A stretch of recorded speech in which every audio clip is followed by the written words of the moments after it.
Guys, bagong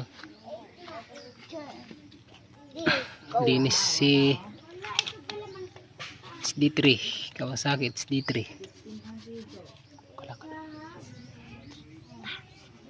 Lakad dong. Ngayon lang ulit nalinis guys dahil laging putik dito sa amin. Laging putik dahil sa ulan. Ayan. Yung rayos nito guys at saka yung rim eh nilipat ko galing doon sa X4. Halos sukat lang sila no. Ayan, pati telescopic nya.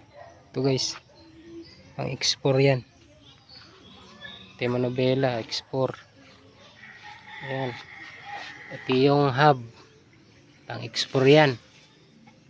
Yun. Pati yung pipe nya.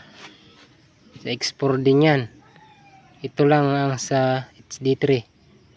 Tapos pinutol ko dito yung pipe. Idinugtong ko tong elbow ng Kawasaki HD3. Ayun. Halos same lang naman sila guys ng ano.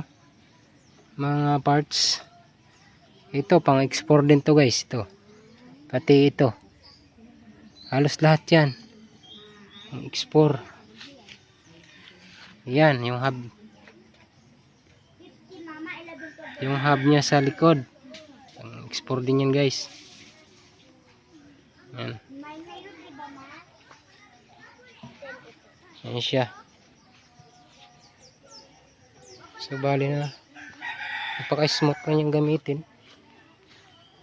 Sa una medyo nagluluko-luko siya dahil hindi ko pa nakakapa yung sakit niya eh. Pero tumatagal na, okay na. Medyo ito na lang ang kulang guys, yung headlight. Hindi ko pa gaano naayos yung wiring niya sa headlight. Ayan. So yun, konting pasilip lang muna dahil yung camera ko, action cam ko ay nagluloko. Ayan. Ayan. Sound check tayo para okay.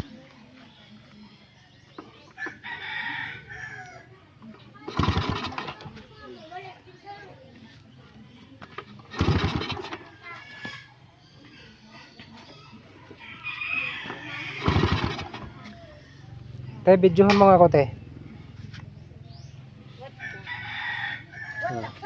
Focus sa unahan. Videohan mo. Ganyan lang. So,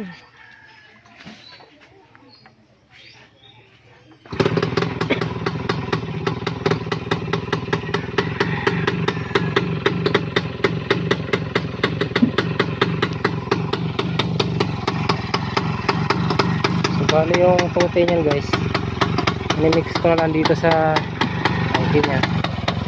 Tapos ayan yung andar niya guys. Yan, sakto lang yung sakto lang yung usok niya guys sa tambutso. Ayan. Sakto lang yung usok niyan. Hindi pa siya mausok talaga.